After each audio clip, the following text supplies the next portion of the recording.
Okay, good evening, everybody. My name is Natalie Rudner. I'm the Executive Director here at STEO, and it's my pleasure to welcome you to the first secondary webinar of the 2024-2025 school year. We hope it's the first of many to come, and we're really excited that you are joining us tonight. Tonight, I'm really thrilled to have with us Suzanne Soraya from Explore Learning. She'll introduce herself a little bit more about the role and what her role is with Explore Learning. But she's here to talk to us about how you can level up your Gizmos game with advanced strategies for the Ontario secondary STEM educators. So she's going to talk a little bit about maybe some of the features of the Gizmos that you are not aware of and some exciting opportunities for you as a teacher using the Gizmos in your classroom. So without any further ado, I'm going to pass it over to Suzanne. At the end of the webinar, please stay tuned because I'll just give you a little bit of update about our conference and let you know sort of what to keep an eye out for. And then as promised in our webinar, we will be doing, or in our advertising, we will be doing a draw for a $25 gift certificate for STEO members.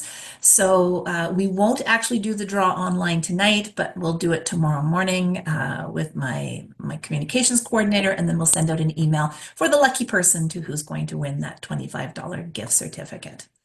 So thank you so much for introducing yourselves. It looks like we have a wide range of people from all over the province, the north, the east, the south. So really, really excited to see such a diverse group tonight. And Suzanne, I'm going to turn it over to you to take it away. So enjoy, everybody. Thank you. Thank you so much, Natalie. Welcome, everyone. Good evening. My name is Suzanne Soraya. I am the Director for Canada for Explore Learning. I've been with Explore Learning for multiple years, so probably now over 10 years. And I'm really excited to be coming here to you tonight and discussing this topic. So what I'm going to do, I'm going to start by sharing my screen, and we're going to jump right in here, and hopefully you can all see it well. So I would like to start by really thanking Natalie and STEO, Natalie Rudner particularly for organizing this, and STEO, because really this is a great opportunity to bring in new ideas and new thoughts and processes around Gizmos. And as you all know, STEO's invaluable work across Ontario has supported countless teachers, and we're really thrilled to collaborate with them on this, and I hope many other future projects. So in today's session, like Natalie said, we are going to talk about how to level up your Gizmos game. So if you've never used Gizmos, don't worry. I'll give you a quick introduction. But if you have, I'll also show you some advanced strategies that are going to be really great for you in secondary. This presentation, again, is really designed for secondary teachers. So if any of you are in the elementary grades, don't worry, let us know, and I'll show you like a few tweaks for you, although we do have a whole webinar on elementary that we did yesterday. So I want you to think about this, like why did I even bring in this topic of STEM, and particularly when it comes to Gizmos. And as we know, we are all developing 21st century skills in our students. We're encouraging them to critically think, to problem solve, we're trying to promote their communication and collaboration skills. We're trying to stimulate their creativity and innovation. So for example, teaching students to learn in teams is, you'll notice if you've done it, it's pretty hard. We want them to use modern technologies. We want them to tackle complex changes and challenges, and doing so in a methodical and creative ways. So the best way to combine all of this is really under the umbrella of STEM. And what is great about STEM, if you haven't really approached that in your classroom, is it'll help also your students for tomorrow's careers and help them solve real-world issues.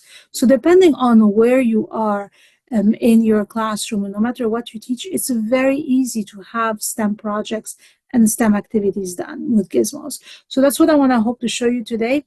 And then stay tuned. We're going to talk about this global STEM competition that you can enter and really bring excitement to your classroom beyond what you usually have. So let's talk a little bit about what we're going to do today. In the next hour, we're going to talk about how Gizmos are used in grade 9s to 12. So if you're not using them, don't worry, I'll give you a little tour. We're going to then talk about the Gizmos Global STEM Competition and how we can use Gizmos with STEM overall, and then how to build a STEM project, which is going to be something that is going to allow you to bring something new to the classroom, more excitement. So let's talk about what gizmos. What gizmos are, if you haven't seen them before, very quickly. There are over 550 online interactive simulations. And maybe some of you know that we've had gizmos in Ontario for secondary as far back as 2007. Well, way back when we only had a few gizmos, probably like a couple of hundred. Now we're at 550, and we're creating more every day. You can use them both for all math and all science. And of course, it's all about learning through experimentation, exploration, and inquiry. And what I like about them is they don't just develop the mathematical or science content, they also develop some of the skills and processes that we need. I'm speaking from my background. My background is astrophysics. So I can tell you that anything we do there, we need to have so many skills beyond what we're taught, just the content. And that's why, I mean, when I first saw Gizmos, I always make the fun. It was love at first sight. I looked at the first time on the site of Gizmos, and I just like was completely enthralled by what they can do and how we can help our students teach. So if you've not done them or used them before, this is your opportunity to see how they work. When you're supplementing your classes with simulations like Gizmos, you're going to bring real life experiences in your classroom. You're going to see that what's great about it is even if you run a lab, let's say you're running a lab on ecosystem or lab on density or whatever it is that you might be teaching in your class, or even on ionic bonds, whatever you might be running lab on, what you're going to see with Gizmos is that you can repeat the experiment, allow the students to go back and repeat it. You know that we've got different learners, got learners of different abilities. So how can we get them to experiment again? Like, wouldn't it be fantastic if everybody had a lab at home? I know I would love it. And I could go back and run my labs at night after I've done them once in the classroom. I can't, it's not possible. There's another area that I really like is that we can really show them challenging concepts and procedures. So when we're working in the lab, there are certain procedures that are more complex and require a little bit more attention.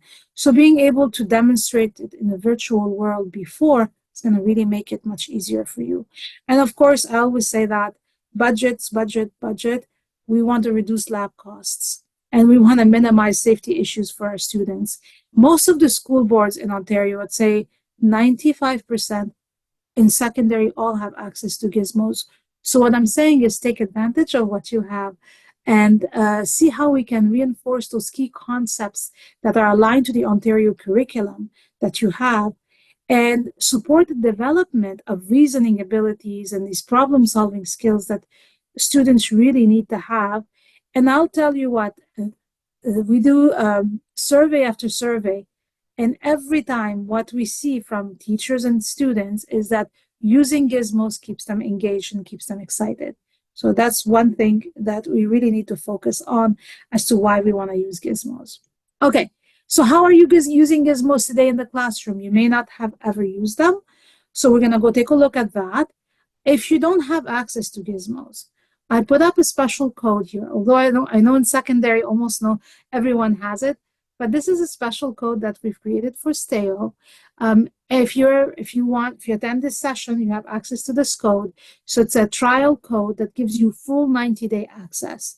If you don't have an account only, if you have an account, please use your account. Most of the school boards, I could tell here, have accounts all the way until June 2025, some until June 2026. So please use that account. Don't create a special trial. But if you don't have one, that's why it's here. So think about it. If you could, in the chat box, tell me how you're currently using Gizmo in the classroom, it would really help me. Like, are you using it for inquiry-based learning? Are you using it to provide hands-on experiences for your students? Are you using it to reinforce concept, maybe visualize some really complex systems? Do you ever use Gizmos for formative assessments? Have you ever done that? Or do you simply use it to just keep your students engaged on a particular topic as a debrief, etc.?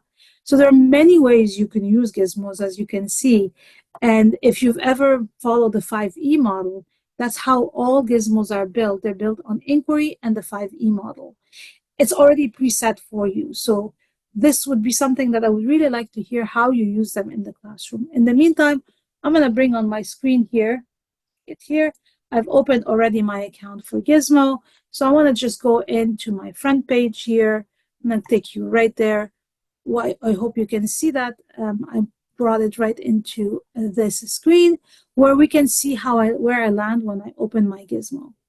Now, some of you may have slightly different pages as we are moving to a brand new platform. Some of you may have already been moved to a new platform. Some of you, it's going to be soon. So the larger your board, the longer we wait to move you, because we have to do it really very carefully, as we have thousands of teachers that are included in the move, and we need to be able to reach them all.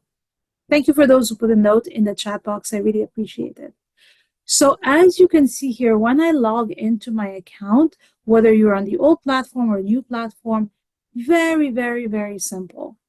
So what you can see is you can look by keyword. So if I want to look by keyword, I might say, okay, what is my keyword here? Maybe I'm teaching ecosystems, and I might just put it by ecosystem. And this is how a lot of teachers do it. A lot of teachers just put in the keyword and look for it. But did you know that gizmos are fully aligned to the Ontario curriculum? Did you see that somewhere in your system? Well, let me show you how you can find that. Because as we go from conference to conference across Ontario, that's the one thing that many teachers come back and say, I didn't know it was there. Well, let me show you how you can access it. We're going to look by, again, we're going to explore, and we're going to look by academic standards. Now, I'm in Virginia today, so my standards are showing as of Virginia. You're going to be in Ontario, so I'm going to move to Canada, like I just did, and I'm going to click on Ontario. If you happen to be interested in other curricula, we have multiple ones in here. All the other provinces, all of the US, the United Kingdom, Australia, Philippines, even IB, if your school follows IB. But if you're an IB school, our alignment is offsite because IB doesn't let us share our curriculum or their curriculum worldwide unless you're an IB school. So if you're an IB school, call me or email me, and I'll be more than happy to give you access to that IB alignment. So when you land in this page here, it's really great because whether you're teaching math and science, physics, biology, whatever it might be, you can see here that the curriculum has been specified. So let's say I'm a grade 11 biology university prep. So let's look at it. So we've got the curriculum right here, and then we can see all of the different sections and which gizmo is recommended for each section. I want to show you another thing. Who has had to teach the de-streamed curriculum in grade 9? I know we've all had to struggle with that. We've spoken to so many teachers. And so you've got the alignment here completely de-streamed for grade 9. So you can just see what you can teach and how you can teach it, right? So as we go through here, we can pick a gizmo, and then we can run with a gizmo. Let's say we're doing periodic trends. I think somebody here said they were maybe chemistry, I don't know, or physics. Actually, I think I saw somebody in physics. So let's take you to a fun gizmo. Actually, I had it open here earlier. It's called Crumple Zone. I want to show you what you can do with this. This is a gizmo that is somewhat on the new side. So if you haven't looked at gizmos in a while, you're gonna love it. I love it. I have another favorite one because I'm physics. So I'll show you my other favorite one in just a second. But this is great because here you're doing engineering as well. All gizmos, by the way, are set up the same way. So the way I'm going to show it to you here, you're going to see it everywhere the same. You get to the simulation. Let's look at the simulation itself. This is the landing page. You get to the simulation landing page, and it'll tell you what you're going to have to do here. One thing you're going to do, you're going to design a car to protect a test dummy in a collision. This is real world. This is exactly how they do it when they create those test dummy, in collisions. In automakers do that. Actually, we have a family friend, that's his job. He works in France, and that's what he does all day long. Make sure how to create those those experiments in order to improve the safety of cars. So what you're going to be able to adjust are many variables. And I'm starting with something a little bit more physics, then I'll take you to something else, and we'll come back to something different. So I'll show you 3 or 4 different gizmos today. We adjust the length, we can adjust the stiffness, we can adjust the rigidity of the safety zone, and all gizmos are going to come like this with this material. And as you'll see, we also have French material available for you. So if your school is French immersion, you're going to be able to open the French version of it. Like that for both the student exploration sheet, the teacher guide, and the vocabulary sheet. Let's launch the gizmo. Let's go back to our gizmo here. So what can we do in this gizmo? Well, I can choose the size of my car, and then I can start playing with my crumple zone. I can play with its rigidity. I can play with the cell, safety cell, which is right there. And then I can decide whether I want to put seat belts or not. And if I put a seat belt, look at the variable. I can modify the stiffness of the seat belt. I can put an airbag and modify the stiffness of the airbag. So this is really, very complex. Now, when I do my crash test, I can enable a collision avoidance system or not. All of those are real world. That's why I wanted to show you this example to start off first. We can start at what speed is the car starting? And let's say he hits the wall and he's driving at what we have the default at 16 meters per second. Would you think that this person who has no seatbelt, no airbag, and no crash avoiding systems is going to survive that crash? And what kind of graphics are we going to get? What kind of data are we going to get? Let's see it. So as we run it, we see that they hit this wall, and we're going to now watch it again. Okay? And we have a slow-mo replay where we can kind of see where he gets hit. And when we look at the table of results is here, which we can export. We have different variables we can measure. And here we've got a summary. And of course, there's 0 likelihood of survival for this poor dummy. And then we can look at the graphs, whether we're looking at displacement, whether we're looking at velocity, whether we're looking at deceleration, which is what kills them, that speed, what force is on the dummy, as you can see, and what force is on the car. So now we can go back and allow our students to really explore and start designing. Would I start by just putting a seatbelt? Would I start by putting an airbag? And et cetera, et cetera. But you're not going to have to do it alone. We've got all the materials for you here. But I want to show you one little trick that I don't know how many of you use. Do you use the presets? So if I want to set up an experiment and I don't want to have to come back and redo it in the class, because we want to save every minute we have with the students, maybe I want to create an experiment where I've maybe increased the safety rigidity cells. Maybe I've already set up these particular, variables, and now I want to save them. So if you have this button here, you'll have this button on every gizmo. So you can create, it's called new preset, and you can call it maybe experiment 1, right? So if I create this and I leave the simulation, let's do that, and I come back to the simulation later on, and I'm going to come back, I'm going to look it up, crumple zone, just to show you that it'll stay. Oops, here we go, crumple. And what we're going to be able to see is directly here, we'll click on it, we'll launch it, and when we launch it, it's going to have my preset in here, so I can just go to my preset, and it's done. I don't have to worry about having to recreate it. So that feature is there on every gizmo. If you're in a gizmo, you can create your experiment in advance as you prepare for your class, maybe to show it full, in the full class. And then you can actually have that, just click on the button, you can divide up maybe the experiments as well, and then just run it. And of course, you can have multiple choices. You can have 2 cars, you can have all kinds of different changes. Little information as well. We've got an assessment, a very quick formative assessment right after every gizmo that you will log into. Classic gizmo. And I'll tell you why I'm talking about classic gizmos. So as you can see here, we've got some of these assessment questions. I like to tell you that one of the new things that you have is we've randomized the choices. So years ago, it used to be like question one, okay, it's the answer is A. Question B, okay, two is B. And people would like, students, they kind of copy from each other.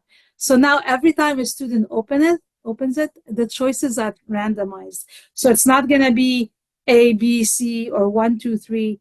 Every time you open it, it'll be something different so that students can copy it from each other. The great thing about these is when the students answer, we get to see the explanation. So them and us, we get to see the correct answer and the explanation, which makes it a really great tool if you're having your students revise a particular topic. Maybe you studied or you presented 3 to 4 weeks ago, bring it back and have them redo the test. And what you can do is you decide when to reset it. So when my students answer, I'm going to show you in my classes here, let's say this class, when my student answer questions, like in this one, this is a grade 9 Gizmo, whoops, I wanted to show you the grade 9 Gizmo, and I went too far. Let's go back. It's a grade 9 Gizmo that we use, and when they answer the question, I see their answers here, right? And what I can do is decide when to reset it. So if I don't reset it, I get no other new results. But as soon as I decide to reset it, then the student can enter the data again. So what I do in my classes is I have them do it prior to the lesson, maybe as homework, then do the activities, do the gizmo with them, and then I reset it and have them redo it, and I compare the results from first time to the second time to see if anybody learned or are there any gaps left over in their learning. So that's a great tool. If you haven't used this tool here of resetting the data, please use it. It's a great way for you to compare, and you can always print this information. So you can print out the scores and then reset it and then print out again and compare. This is getting a little bit of an overhaul. In the next few years, you'll see there's going to be a lot more coming, and I'm going to show you what it's going to look like, hopefully in the next few years. As we go in, as you can see here in my class, I've assigned multiple gizmos. One of the things, like what you can see here, is a special gizmo called STEM cases. We're going to get back to those in just a second.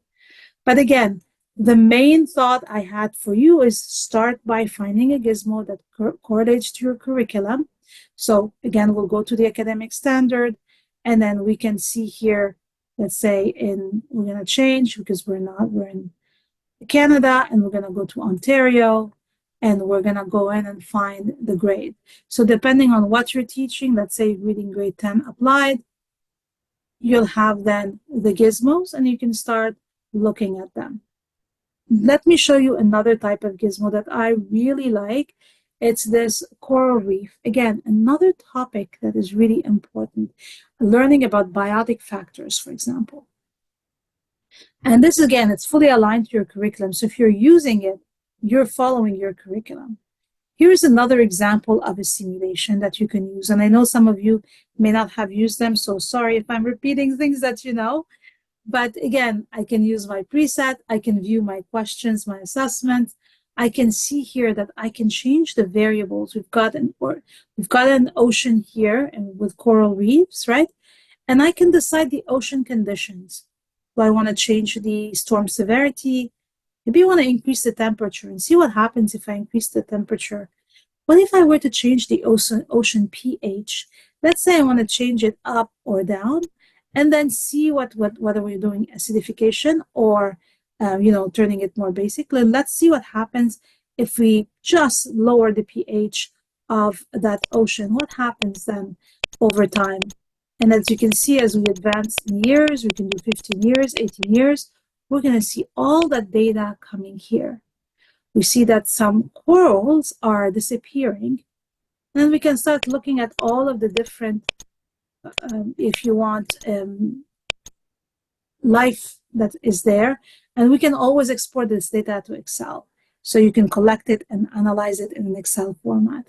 So if you haven't done that before, also that feature is everywhere. So we can see here that ocean pH has created this problem. What else can I do? What if on top of it, all of a sudden I have sewage, 25% more sewage? What if I wanted to also have some diseases coming in? Maybe a sea urchin infection rate has gone up. And as you can see here, as we advance in years, and we can move it like that, we start seeing the effects over time. These are great to look at. You see the algae. Look at the algae bloom, what happens here. So of course, I'm exaggerating here some of this data, but just to show you results very quickly. But again, it's a great way for us to allow our students to start exploring all of this. So if you've used Gizmos, and I told you you can use them as well for assessment. So let's look at the lesson material and show you. Of course, there's that short assessment after the lesson, but there's a lot more. So let's go look at the teacher guide. If you open the teacher guide, you can open it in PDF. You can open it in Word. I'm opening in PDF just because it's faster. And then we can start seeing what we can do with this gizmo. So if you're haven't used gizmos before and you don't know which gizmos you want to use, start by looking at the teacher guide and look at what it can offer. We're going to explore the impacts of fishing intensity on a particular ecosystem. We're going to explore the coral and urchin diseases. We're going to explore the impact of invasive species. There's going to be a minimum vocabulary, and you have a vocabulary sheet with the definitions, scaffolded activities. As you go down in from A to B to C, the cognitive level is going to get deeper and deeper.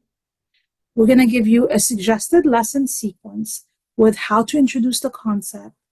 Then you're going to have, what can I do before if I want it? We have some recommended activities and questions. Then you do the gizmo activity, and each activity takes about 15 to 20 minutes. But the piece that I really like, and I use often as a homework or as a group discussion, are these discussion questions here. These are all built to be critical thinking questions, inquiry-based questions. So what we want to do is allow our students to explore them either in small groups, large group, whole class discussion. If you're into triangulation of data, this is a great one to have conversation and questioning that's happening in the classroom. That's going to really give you an idea of how students work. There are some follow-up activities. Almost in every gizmo, you'll see them. And some scientific background always, and real-world application. Then, where else can I take this topic? Where can I go with it? We might want to look at some vetted resources.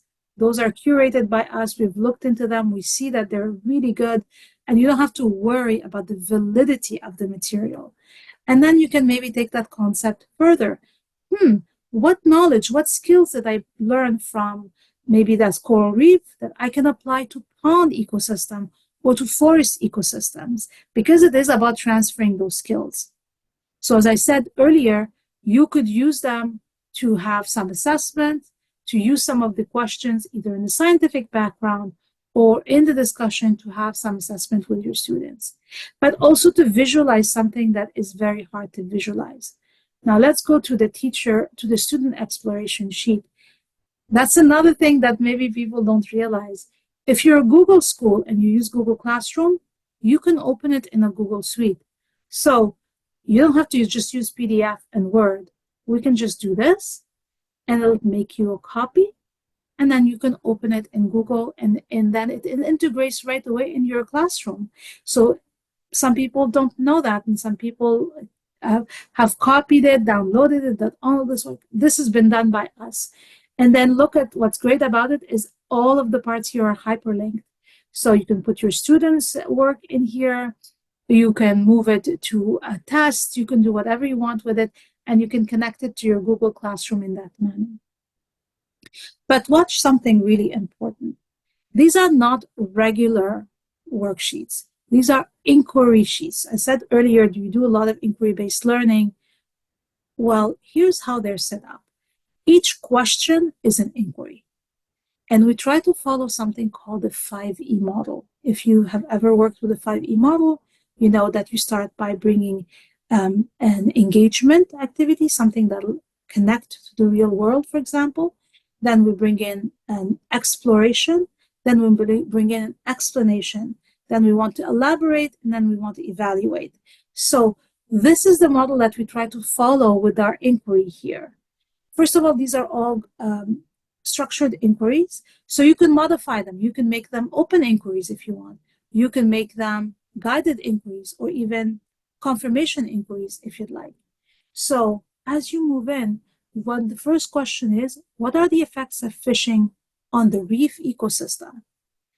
If you have a student in front of you, would they know where do they start? What's the first step in their activity? What's the second step? Where would they go next? This is what we try to accomplish here, not just teaching them the content and having them rediscover the material, but being able to understand the steps that they have to follow, because those steps are steps that they're going to be able to use in another problem that they may have never seen before. So describe the steps, predict, experiment, and then explain.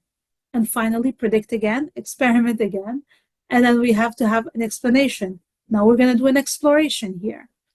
And then we're going to draw our conclusions. So you can see how you can take this and put it in if you're using Google Classroom. If you're a team school, then that's fine. You can just use it in Word and modify it. I can come in and say, I just want them to do activity A, and activity B and C, I don't want them to do it. Or maybe I'm going to reserve B and C to another group of students. And then they're all going to work on it and they're all going to share at the end. Those are all possibilities that you have. So this is a very quick overview of what you can do with Gizmos.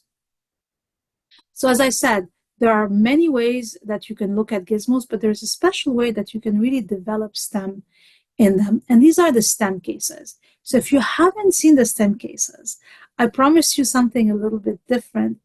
STEM cases have been created with the idea that we know that everything is going the STEM way. I mean, we know that almost 90% of jobs in the future are going to require some STEM skills.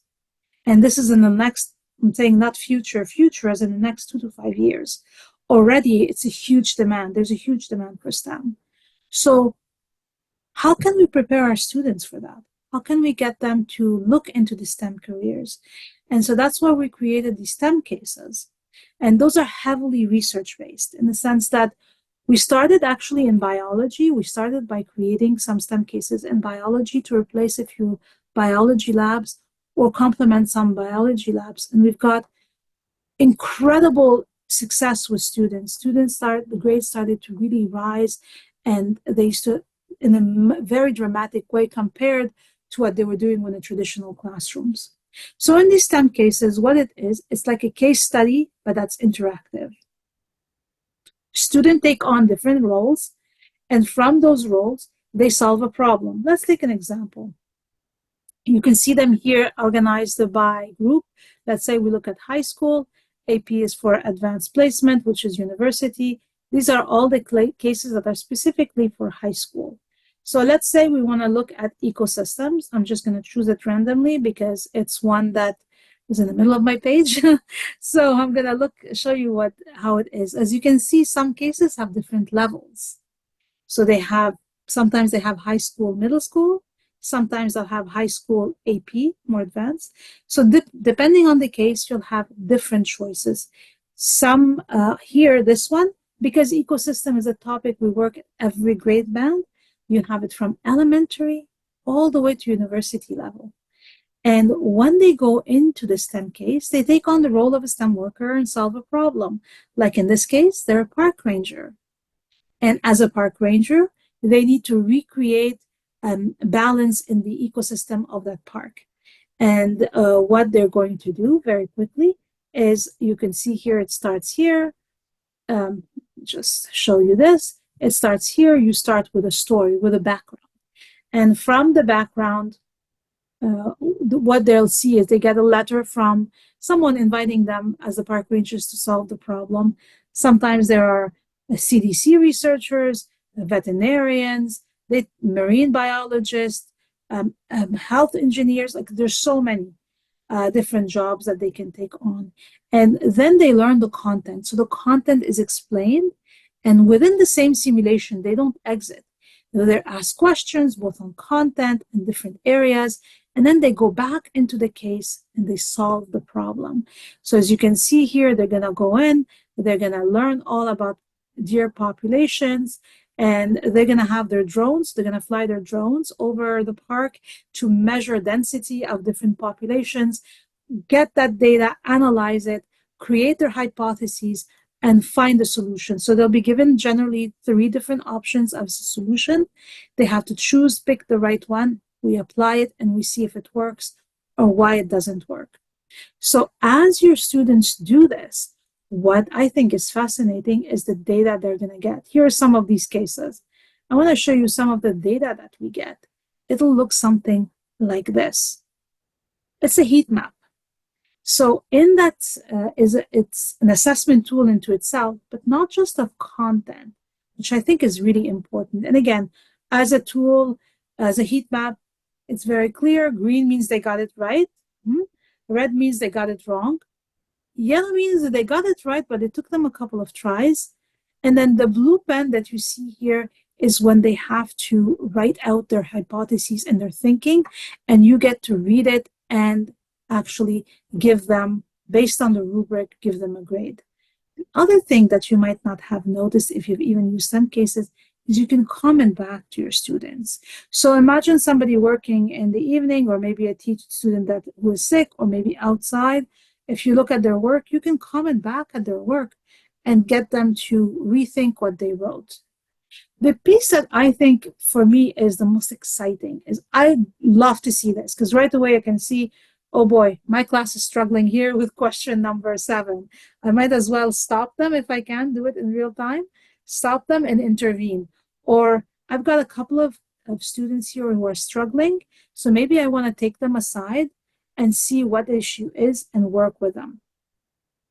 So as we're looking at this, we can also look at their skills view and look at their skills in terms of core concept, data analysis, data interpretation, hypothesis and reasoning, and then being able to figure out, like my class was struggling with hypothesis and reasoning. So now it tells me where I need to intervene, and that's why I love it in terms of assessment. And then what if I could see how they did over time? Well, you're going to be able to do it in this case. You're going to be able to see how your students are solving problem or they're developing skills from each one of those skills over time. The reason I'm spending all this time on this is because this is a great way to start introducing them to STEM projects. And as we go back here into the Gizmos and overall presentation, we can talk about now the Gizmos Global STEM Competition. This competition, we started doing it last year. It was more regional and then it became global last year. It aligns very well with Ontario Science and Technology curriculum. It makes it easy for educators to integrate competition prep activities into the existing lesson plan. So this competition is going to help students and educators to ensure that they meet the key learning objective, but also engage in stimulating and competitive environment. And there are 5 reasons, just quickly overview why I would like you to consider bringing this into your classroom. Number 1, it brings in real-world STEM application. So it's going to give you an opportunity for all educators to bring in this real-world solution into the classroom. So you're going to be able to use hands-on simulations as the research piece of the project, and then maybe find, bridge that gap also between theoretical and practical applications. It's great for skill development, like soft skills like teamwork and communication and creativity, but it's also going to help you as you work together to solve a problem, develop that critical thinking that we want and crucial for future careers. Very important to keep engagement and motivation. I know that ever since COVID, we've all been burned out. As teachers, we just want to have something that, like a break somewhere, where this competition is like going to inject that excitement in your classes, and you're gonna see a different group of students, especially if they're gonna be competing globally. So I'll show you the page where we can log into it and see it. And it's going to offer a lot of support for you, because we're going to help you with these projects as well. And finally, the fifth reason I think you should be in here is really you're preparing your student for the future STEM careers, and they have to explore them. They have to get excited by them. They have to be able to choose them. So in order to do that, we need them to explore these STEM competitions. And of course, you can prep them by using the STEM cases, because this is where you can keep track and reteach lessons. You can stop progress. You can learn about the student skills. And of course, it's going to help you build those STEM skills that are needed for the STEM competition. And at the same time, follow your curriculum in the classroom. So I'm going to give you all of these slides so you can take a look at them afterwards. There's a lot of material here on the STEM cases. There is another thing that you can do to help your students develop some STEM challenges and maybe start there, is I'm going to give you access to this whole group of Gizmo STEM activities. These are not huge projects. These are very small projects, but it's a great introduction if you don't feel ready for the STEM competition. These are activities. If you click on this link, it will take you to this page where we have activities for all kinds of grade levels of what you can do. Let me show you this one here. It's a lower grade, but that's okay. Let me show you one interesting one, a little bit higher grade. I'm looking at it. Let's see, in the photosynthesis lab, this is a middle school. Resident of a large urban high-rise complex are interested in building a rooftop greenhouse. A committee has requested a feasibility study before beginning the greenhouse construction. Your challenge is to design a small-scale greenhouse prototype that will maximize the rate of photosynthesis. Your proposal should recommend the minimal condition required for light and temperature to yield maximum rate of photosynthesis. So we're teaching photosynthesis, right? But we're doing it through an activity like this. And this document that you will see with answers and possible solutions is filled with these kind of activities. So we'll give you access to all of those, and each one is related to a gizmo. So you'll be able to use the gizmo and at the same time be able to show them the activity on your end and try to run these mini challenges. If you decide to do a STEM project and you decide to actually run in the competition, well, that's great. Here are the steps on how to create a STEM project. I go back to that real world problem. You start with a real world problem. You can explore local issues, something in your backyard, or maybe a big world problem, like, water would be a topic, pollution would be another, climate change, food production, whatever it might be. Just start by looking at topics that students are excited about. And of course, that correlate with your curriculum in your own grades. Now, the next thing you need to do is you absolutely have to determine the project criteria and constraints. Because again, we have to decide, is this something that we're going to do in 2 months, in 3 months? Are we going to give them a week to do the project?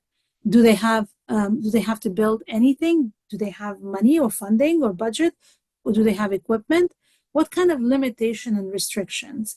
So as you work with your student, this is something that you can discuss together. If you're building, for example, this little rooftop, you need to decide the size of the rooftop. You need to decide the budget that potential budget that the committee is giving you.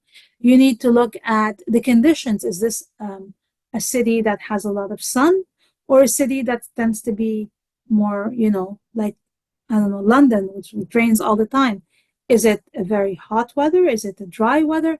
What kind of weather are we talking about? So creating those particular conditions will help you streamline the project. Of course, we would recommend the engineering design process where you're starting to identify the needs and constraints, you're doing some research, developing some solution, planning and selecting a promising solution, which actually you do throughout the STEM case. And that's why the STEM cases are a great way to practice for doing a STEM project. Then you build your prototype, then you test and evaluate it, and then you improve and redesign, and then you start all over again.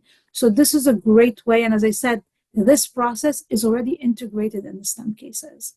But if you're doing research with classic gizmos, what we call classic gizmos, you've got access here to a bunch of gizmos, over 550, like I said, that are going to be great to brainstorm solutions and allow your students to tackle some topics. And remember, since these gizmos are aligned to your curriculum, when you choose one, you know you're fulfilling your requirements of your curriculum.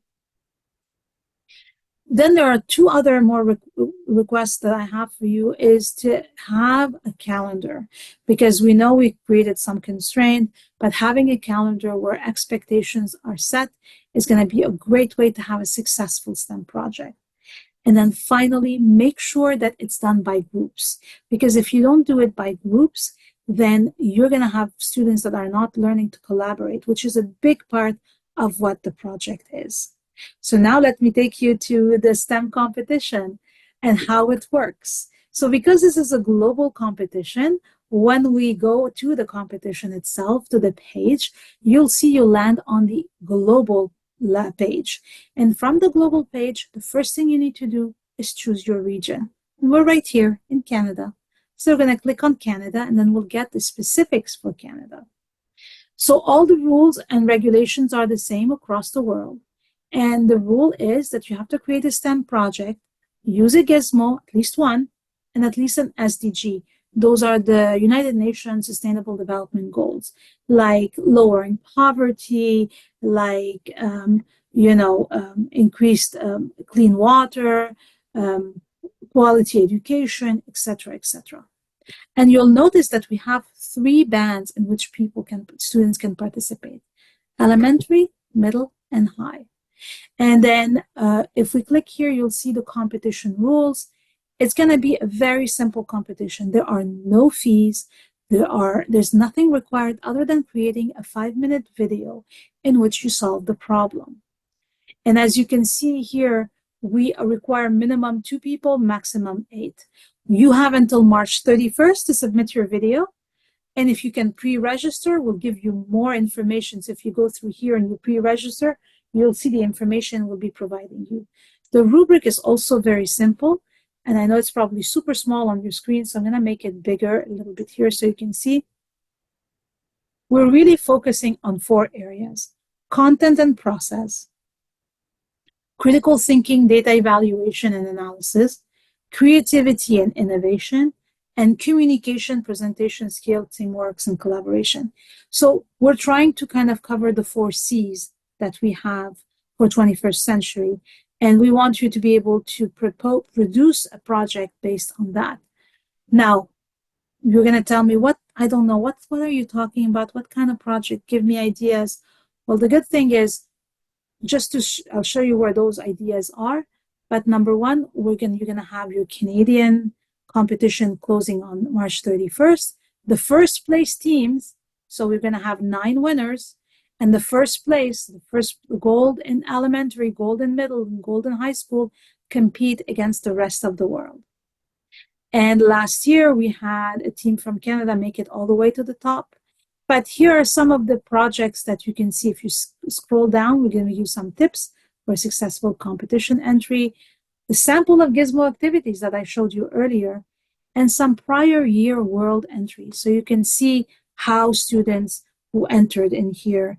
And if you click on it again, you'll see it for your grade band. These are some of the projects. So you have a bunch of videos you can watch to get an idea. I put only a few. I couldn't put there. We had something like 900 entries last year. I chose just a number of them so you can start looking and see what you have. But that is how the competition works. And of course, you have time. So start looking at how you'd like to participate. And all you have to do is, if you're not sure, just sign up for an interest form. And the good thing is, if you don't have gizmos in your school board, as long as you're competing, we'll give you free access to gizmos. Now, ideas for projects. How would you like to see that in the last couple of minutes before I turn it over back to Natalie? We can do something like river erosion. We can talk about household energy usage. We can talk about through energy conservation, preventing soil erosion, growing food during a flood. You can use these different gizmos. We can build earthquake-resistant structures. We can talk about climate and weather. And you can learn about it from the STEM cases, those skills, remember. But here's an example of an activity or project. We're going to explore solar energy efficiency with gizmos. So the objective of this STEM project is to investigate the efficiency of solar panels in generating electricity under different conditions using gizmos as the basis to learn more about energy conversions. So your students are going to explore factors such as sunlight, intensity, etc., affect the efficiency of solar panels. We'll give you the access to the gizmo here, and then you can see how you can introduce the project. You can begin the project by a brief introduction to solar energy. That's an importance. Then you can discuss the basic principles of how solar panels work to convert sunlight. Then you can divide your students into small groups. And then you can instruct each group to design and conduct experiments. And then you can encourage the collection of data, etc. So this would be a great little project to introduce it. But I've added in here a great number of activities like hydroponics for sustainable agriculture, reducing your carbon footprints. These are all ideas of projects that you'll have, and they're going to be a great ones to use. And when I put the SDGs, the number of the SDG, the Sustainable Development Goal, they're numbered. So you can see here it's all about energy in here. Sometimes some of them are going to hit more than one. So when I send you this, or when Natalie sends you this slide deck, you'll have all of these ideas in there and you'll be able to use them. So as you can see here, we can scroll through them. I'm going to just take you all the way to the end, which is where, oops, I think I went too far here. I'm going to go back and take you to the end where I have my email, and you can go back and let's see here. Sorry about that. I wanted to be able to show you my email. So let's go back to the email at the back here. So bottom, and let's put it in, and let me show you all the information. So if you have any questions, you can reach out to either Tyler in Ontario or myself, and then we'll be more than happy to answer any of your questions. And with that, I'd like to say thank you so much. Natalie? Thank you so much, Suzanne, for a very informative session on how to use gizmos and pointing out some of the tips and tricks I think that even experienced users, which I considered myself a fairly experienced user, wasn't aware of. And also, not only that, but I'd been using them for a long time. And now I see that, what I like about the gizmos is there's always new things. So Yes. new features, being able to set the presets on all the gizmos, being able to access, the randomization of the assessment questions now is a huge addition. And I just love the addition of the STEM cases because I remember when there were like my favorite for us to use. So really excited. I just want to open it up to anybody who would like, if anybody has questions for Suzanne. Just a reminder that I will be sending out this slide deck, and we will also have you'll also get the link to the recording, and then we will also be hosting it permanently on the member site of the website. So if you have colleagues who are members who missed the session and who would like to watch it, it will be posted in a few days. So by early next week, you should have access to not only this one, but also the elementary one. And if you have somebody who is in the French board or who wants to see it in French, also how to use it in French. And so we have those as well. If you could if you have any questions, feel free to unmute yourself if you're able to, or just raise your hand and I will unmute you so that you can ask Suzanne, or if you're more comfortable, you can just type it in the chat and we will answer. While we're waiting for your questions, I'm just going to share my screen because I know it's getting close to 8 o'clock and I want to make sure that everybody gets the information. So a reminder, we will be doing a draw tomorrow for and let the lucky winner know who is doing who was the recipient of the gift card. But I just wanted to remind everybody that on November 13th, we actually have our one-day science, secondary science conference STEO Ignites 2024, Sparking Innovative and Inclusive Science Teaching. Explore Learning will be there as well. So if you do have questions and you happen to be there, they'll be more than happy to speak with you. They're offering another session. But we have a ton of great sessions. We have, I think, 55 different speakers to be exact on everything from AI and coding to the grade 9D streamed curriculum to science safety, alternate approaches to teaching, and culturally relevant and responsive pedagogy. So we've got a wide range of offerings. If you are able to come, it's in Burlington at the Brock University campus in Burlington. So I just wanted to remind you about that. The early bird deadline is until October the 15th. So if you're STEO members, you save $50 off your registration, and then the prices will go up at that point. So if you are thinking of coming, get in early so that you can take advantage of our early bird price. The other thing is just to stay connected with us. We will be posting more webinars. Hopefully, as a member, you've signed up for the STEO News, which comes out regularly every 2 to 3 weeks. And that's being highlighted a lot of our resources and upcoming webinars and free offerings by our science partners like Let's Talk Science and some of the science centers. So please make sure you read through that newsletter because there's always lots of really new things there. And finally, you can follow us on the social media platform of your choice, and we do post the links to webinars and upcoming events at that place. But let's just go back to the questions. Are there any questions?